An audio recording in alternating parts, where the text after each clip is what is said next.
Bharatiya Janata party है। आज पूरा देश जो है प्रधानमंत्री जी के नेतृत्व पे विश्वास कर रहा है और चाहे वो लोकसभा के नतीजे हो, चाहे वो विधानसभा के इलेक्शंस हो, हर जगह जो है भारतीय जनता पार्टी के जो कार्यकर्ता है, जो हमारा नेतृत्व है, उनका जो एक पूरा मिलकर जो कॉम्बिनेशन बना हुआ है, तो अब भारत यही चाहता है कि नरेंद्र मोदी जी ही उनका हर जगह नेतृत्व करें, क्योंकि चाहे सीएम का फेस हो चाहे नहीं हो, आपको पता है लोग वोट जो है वो मोदी जी के लिए देते हैं। लेकिन महाविकास अघाड़ी के लोग कह रहे हैं कि ईवीएम ने जितवाया है, जनता ने नहीं जितवाया।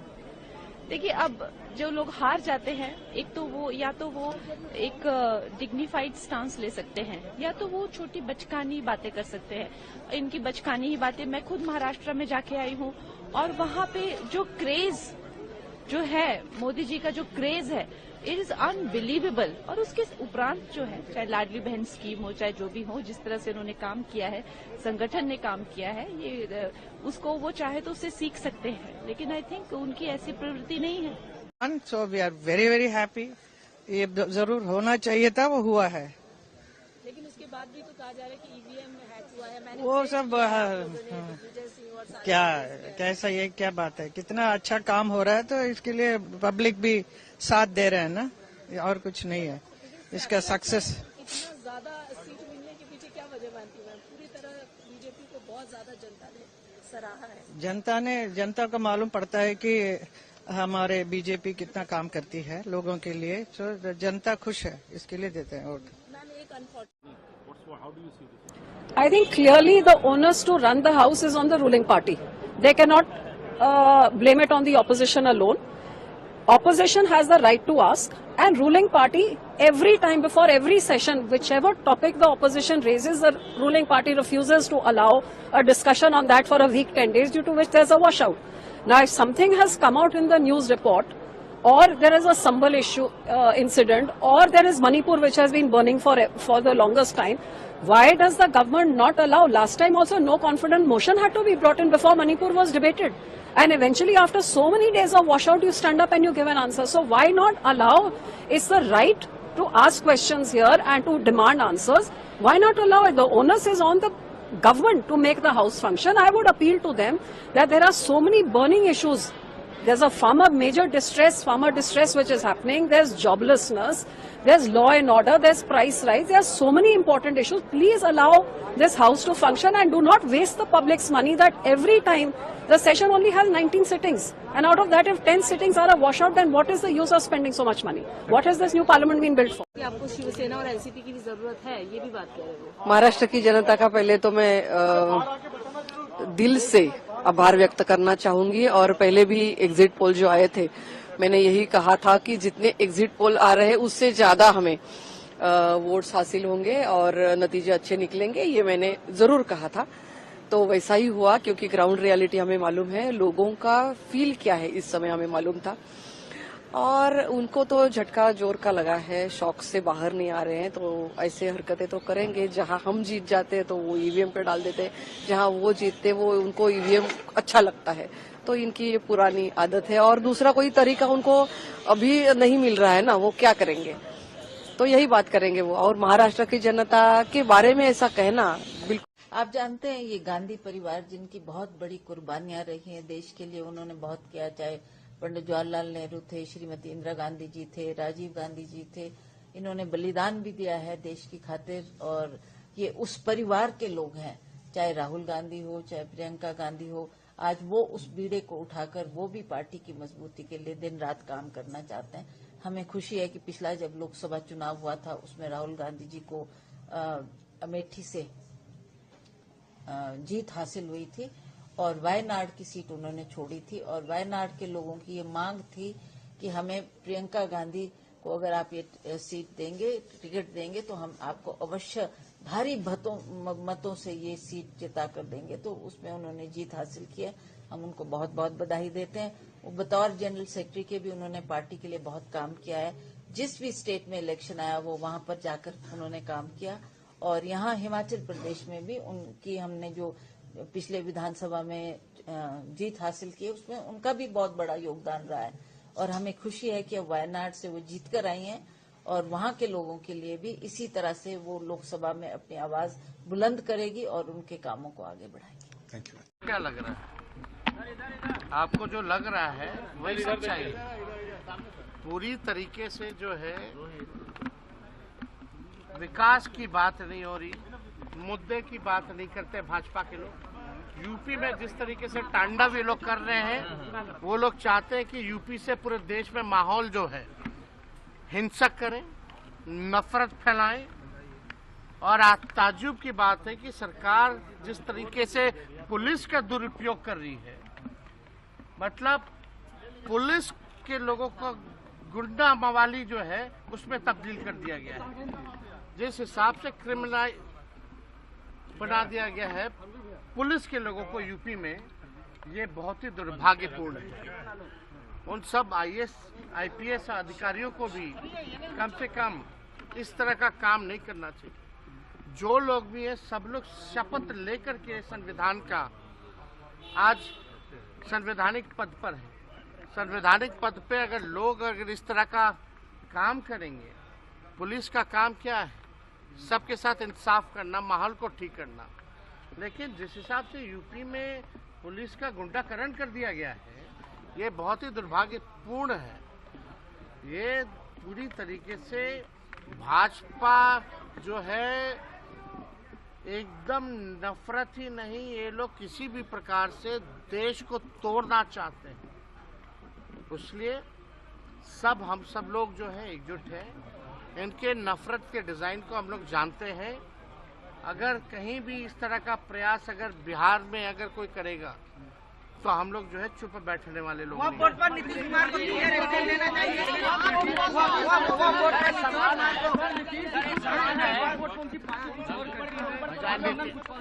ये हिम्मत थोड़ा आप लोग थोड़ा नीतीश कुमार जी को घेरिए, उनसे जवाब लेके दिखाइए। कल मुजफ्फरपुर में हम लोग के जिला पार्टी का कार्यकर्ता सम्मेलन, और उसमें मैंने कहा, इसलिए कि मैंने कहा कि नीतीश कुमार जी वोट के लिए काम नहीं करते, बिहार के बेहतरी के लिए काम करते हैं। और नीतीश कुमार जी ने हर तबके के, समाज के हर तबके के सामाजिक आर्थिक उत्थान के लिए काम किया है पिछले 19 वर्षों में, और उसका परिणाम है कि आज बिहार परिवर्तन है। बिहार में वोट वो दें, अल्पसंख्यक समुदाय के लोग देते हैं कि नहीं देते हैं, इसका कोई अर्थ नहीं है। नीतीश कुमार जी ने अल्पसंख्यक समुदाय के सामाजिक आर्थिक उनके पिछड़ेपन को दूर करने के लिए, मदरसों की स्थिति को सुधारने के लिए जो काम बिहार में नीतीश कुमार जी ने किया है, वो पूरे देश के किसी राज्य में नहीं हुआ है, पूरे दुनिया में एक उदाहरण है। इसलिए मैंने कहा कि वो वोट नहीं देते हैं, फिर भी नीतीश कुमार जी समाज के उत्थान के लिए काम करते हैं और समाज के हर तबके के उत्थान के लिए काम करते हैं, और वो करते रहे।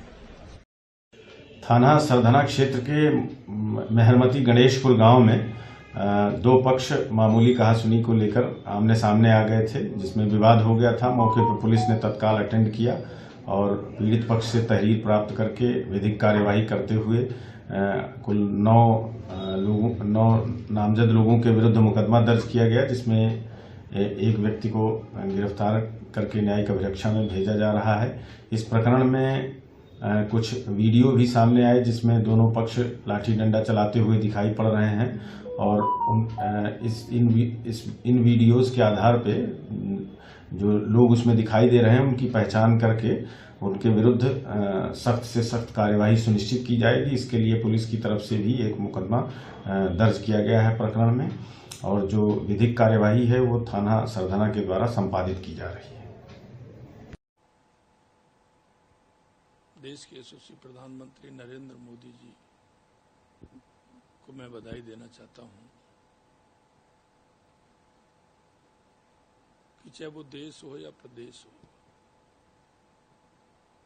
देश के यशस्वी प्रधानमंत्री नरेंद्र मोदी जी का आम जन में भरोसा है, और भरोसा ये है कि प्रधानमंत्री जी जो कहते हैं वो करते हैं।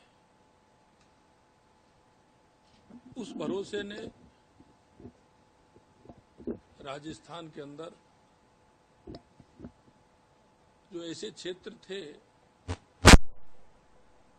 तो कई बार से भाजपा नहीं जीत रही थी, वहां की जनता ने भी बदलाव लाने का काम किया और भारतीय जनता पार्टी को बहुत बड़े मार्जिन से जिताने का काम किया है। उनको ये भी भरोसा है कि 11 महीने में देश के यशस्वी प्रधानमंत्री जी के नेतृत्व में हमारी सरकार ने जो काम किया है और वो काम किए हैं जो बरसों से अटके हुए थे, उनके रास्ते साफ हुए हैं। तो राजस्थान की जनता को यह भरोसा हो गया कि भारतीय जनता पार्टी एक ऐसी पार्टी है जो देश का विकास कर सकती है, प्रदेश का विकास कर सकती है। और हमारी योजना जो 11 महीने में हमारी सरकार का बजट, क्योंकि हमने 200 विधानसभा के अंदर बजट दिया है। पहले यहां देखते थे कि पहले की जो सरकार थी वो ये देखती थी कि मेरा विधायक कौन है, किसको बजट देना है। हमने जहां आवश्यकता थी, जहां ऐसा लग रहा था कि इस विधानसभा में आवश्यक है, हमने बजट में वो काम करके दिया। क्योंकि हम कहते हैं कि राजस्थान की 8 करोड़ जनता के लिए हम काम करते हैं। देश के यशस्वी प्रधानमंत्री जी कहते हैं युवा, महिला, किसान, मजदूर, ये 4 जातियां हैं और इनके उत्थान के लिए, इनके विकास के लिए हमारी सरकार कृत संकल्प है। और उस कृत संकल्प के साथ 11 महीने में जो हमने काम किए हैं, निश्चित रूप से जनता ने उन पर मोहर लगाई है और देश के यशस्वी प्रधानमंत्री नरेंद्र मोदी जी पर उन्होंने अपना भरोसा जताया है। मैं आपके माध्यम से हमारे सभी उन कार्यकर्ताओं को जिन्होंने दिन रात मेहनत की, और मैं उन सभी मतदाताओं को जिन्होंने रिकॉर्ड मत से भारतीय जनता पार्टी के प्रत्याशियों को जिताया, मैं उनको बहुत बहुत बधाई और शुभकामनाएं देता हूं। सर, आप ये जब कर्नाटका में चुनाव हुए थे, क्या तब भी हैक हुआ था? या झारखंड के जो परिणाम आए हैं, क्या उसमें भी हैक हुआ था? दिक्कत यह है कि जब आप सेलेक्टिव क्रिटिसिज्म करते हैं, जब आपके पक्ष में परिणाम आते हैं तो आप चूं तक नहीं करते, बट जब परिणाम आपके पक्ष में नहीं आते हैं तो ईवीएम हैक हो जाती है, चुनाव आयोग तक पे आप उंगली उठाना शुरू कर देते हैं। हकीकत है, आपको आत्ममंथन करने की जरूरत है। जिन मुद्दों को कांग्रेस या विपक्षी दल उठा रहे हैं, उन मुद्दों से जनता का कोई सरोकार ही नहीं है।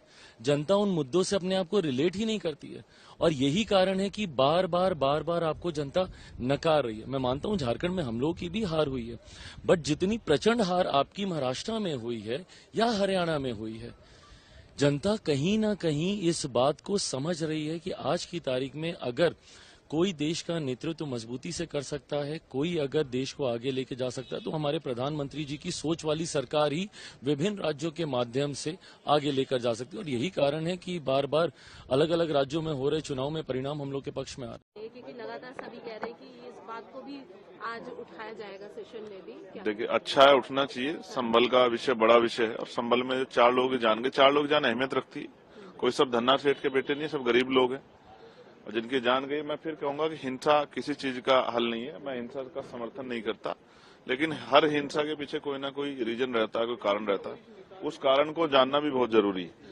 और जिस तरह से लगातार कभी किसी धार्मिक स्थल पे, कभी किसी धार्मिक स्थल पे बार बार जो है अपना आधिपत्य दिखाने की और उसको उसके साथ जो है उसको अपने हिस्से में लेने की जो एक कवायद चल रही है, ये देश के लिए अच्छी नहीं है। देश में नफरत फैलाएगी, नुकसान करेगी। आप ये समझिए कि जब वर्शिप एक्ट 1919 है और वो ये कहता है कि 15 अगस्त 47 को जो धार्मिक स्थल जिस स्थिति में था वैसे ही रहेगा, और बाबरी के बाद इसका ये हो भी गया था। तो अब ये नया रोज कभी ज्ञानवापी, कभी बनारस, कभी जो है संभल, ये सब करके जो है मुझे ऐसा लगता है कि बुनियादी मुद्दों से ध्यान हटाना चाहते हैं। लगता है सर, अखिलेश यादव ने जो कहा कि एक बार सर्वे हुआ था तो दोबारा सर्वे की क्या जरूरत थी, पुलिस की कमी है, सरकार पर आरोप मढ़े जा रहे हैं, आप इससे इत्तेफाक रखते हैं? मैं इस बात से इत्तेफाक रखता हूं कि हिंसा किसी चीज का हल नहीं है। जो जिन बच्चों की जान गई है, जांच होनी चाहिए और मुझे उम्मीद है कि जो मेडिकल हुआ होगा वो वीडियो रिकॉर्डिंग के अंतर्गत हुआ होगा, जिससे पुलिस की कार्यशैली पे कोई सवाल ना खड़ा हो और पता लग जाए किसकी गोली से जो है 4 लोगों की जान गई। 4 लोगों की जान अहमियत रखती है। आप ये समझिए ना, लगातार जिस तरह का जो है नारे लगे, धार्मिक नारे लगा के, अब ये बताइए अगर सर्वे के लिए जा रहे हैं सर्वे कमिश्नर, तो धार्मिक नारों का क्या मतलब है? ये उकसाना नहीं होगा? इस उकसाने में जो घटना हुई है और जिससे जिस तरह के हमारे देश की छवि खराब हो रही है, इसकी कौन जिम्मेदारी लेगा? तो पुलिस प्रशासन, एडमिनिस्ट्रेशन और सरकार तीनों का फेलियर है। और मैं फिर ये कहूंगा कि कोर्ट जाना चाहिए। मैं सबसे शांति की अपील करूंगा कि लोग शांति बना के रखें, लेकिन मैं फिर आपसे स्पष्ट रूप से कह रहा हूं, ये अच्छा नहीं है, देश के लिए अच्छा नहीं है, संविधान की मर्यादाओं के लिए अच्छा नहीं है। संविधान की मर्यादा में आंदोलन हो और गोली से नहीं, वार्ता से जो है लोगों की सबकी सुनवाई। क्या आपको नहीं पता इस मसले में दूसरे पक्ष को बिल्कुल नहीं सुना गया, एक पक्ष से फैसला हो गया? बहुत सारे बड़े इशू हैं, ऐसा लगता है जैसे उनसे भी ध्यान हटाने के लिए सब चीजें की जा रही है। इनमें ईवीएम भी केंद्रित है, इनमें चुनाव में जो उत्तर प्रदेश में जो लोकतंत्र की हत्या है वो भी केंद्रित है, और अडानी का भी मामला है। कहीं ऐसे मामला लगता है कि शायद उनसे भी ध्यान हटाने की कोशिश हो सकती है।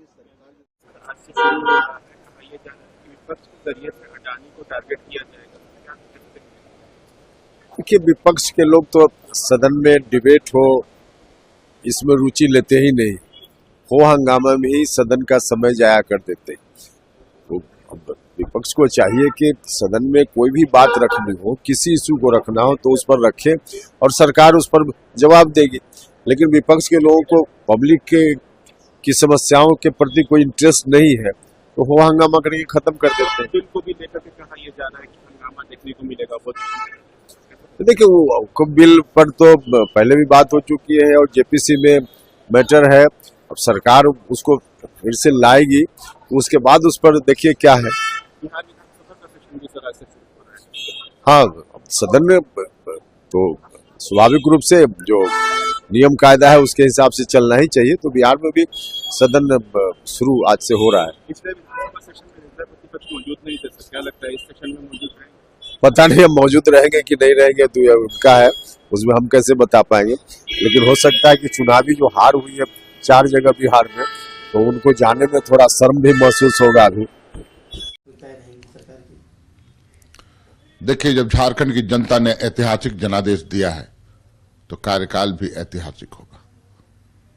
हमारे अपने एजेंडे हैं, हमारा अपना विषय है, झारखंडी अस्मिता से जुड़ा विषय है। उन विषयों को लेकर सरकार आगे बढ़ेगी और हो सकता है इस कार्यकाल में केंद्र सरकार से हम तो उम्मीद करते हैं कि वो सहयोग करे, क्योंकि संघीय ढांचे में केंद्र और राज्य का संबंध अन्योन्याश्रय संबंध है। परंतु फिर भी अगर ये तानाशाही की सरकार हमारे पैसे देने में आनाकानी करेगी तो पार्टी अपने स्तर पर विचार करके आंदोलनात्मक कार्रवाई करेंगे और किसी भी कीमत पर वो पैसे हम वापस लाएंगे जो झारखंड का पैसा उन लोगों ने दबा के रखा है। शपथ समारोह में कौन कौन बड़े नेता? देखिए, जो हमारे गठबंधन दल के बड़े नेता हैं, राहुल गांधी जी, तेजस्वी यादव जी, दीपंकर भट्टाचार्य जी, ऐसे लोगों के आने की संभावना है। अभी कंफर्मेशन नहीं आया है, लेकिन हम उम्मीद करते हैं तमाम लोग मंच पर उस दिन दिखेंगे। पश्चिम बंगाल के मुख्यमंत्री के भी आने की सूचना है। तो आपको दिखेगा इंडिया गठबंधन या हमारे जो समान विचारधारा वाले लोग हैं वैसे बड़े नेता मंच पर उस समय उस दिन विराजमान रहेंगे। Global conference of the international cooperative alliance का आयोजन भारत में पहली बार हो रहा है। भारत में इस समय हम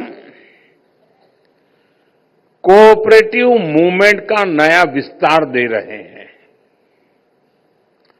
मुझे पूरा विश्वास है कि इस कॉन्फ्रेंस के माध्यम से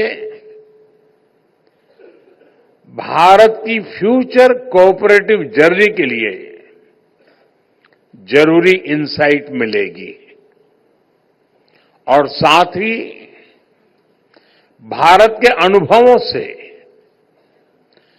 ग्लोबल कोऑपरेटिव मूवमेंट को भी 21st सेंचुरी के नए टूल्स मिलेंगे, नई स्पिरिट मिलेगी। आजादी के आंदोलन को भी सहकारिता ने प्रेरित किया है। इससे आर्थिक सशक्तिकरण में तो मदद मिली, स्वतंत्रता सेनानियों को एक सामूहिक मंच भी मिला। महात्मा गांधी जी के ग्राम स्वराज ने सामुदायिक भागीदारी को फिर से नई ऊर्जा दी। उन्होंने खादी और ग्रामोद्योग जैसे क्षेत्रों में सहकारिता के माध्यम से एक नया आंदोलन खड़ा किया और आज खादी और ग्रामोद्योग को हमारी कोऑपरेटिव्स ने बड़े बड़े ब्रांड से भी आगे पहुंचा दिया है। यही संदेश तो सब लेके जाएंगे हिंदुस्तान। एनईपी 2020 की एक प्रमुख रिकमेंडेशन है कैपेसिटी बिल्डिंग ऑफ टीचर्स। इनके लिए एक अलग कैरिकुलम भी बनी है, उनकी कोर्स न्यू अप्रोच के साथ बनी है, लेकिन हमें महसूस हो रहा था कि उसकी बियॉन्ड भी जानी चाहिए। मैं बहुत धन्यवाद देता हूं भारतीय एयरटेल फाउंडेशन को। उन्होंने आज द टीचर ऐप के नाम पे एक टेक्नोलॉजी ड्रिवन प्लेटफॉर्म को डेडिकेट किया। उन्होंने एक पायलट सक्सेसफुली चलाई है जिसमें लगभग 1 लाख टीचर्स की modern skills, modern pedagogy, global affairs की परिवर्तित स्थिति, ये सारे को ध्यान में रखते हुए उन्होंने उस ऐप में कई सारे फीचर, इंटरैक्टिव फीचर उसमें रखा है।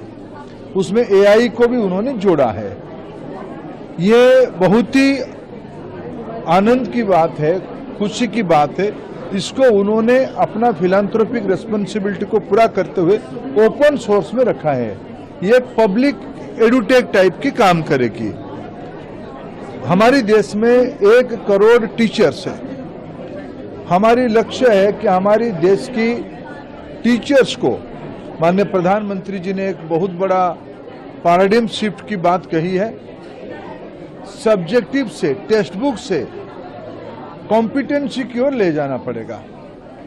हमारी कॉम्पिटेंसी तब आएगी, हमारी क्रिटिकल थिंकिंग तब बढ़ेगी अगर ये सारा विषय में क्लैरिटी हमारे टीचर्स को आएगा। आज की इस डिसरप्टिव पीरियड में इस प्रकार की टीचर ऐप बहुत ही कारगर साबित होगा।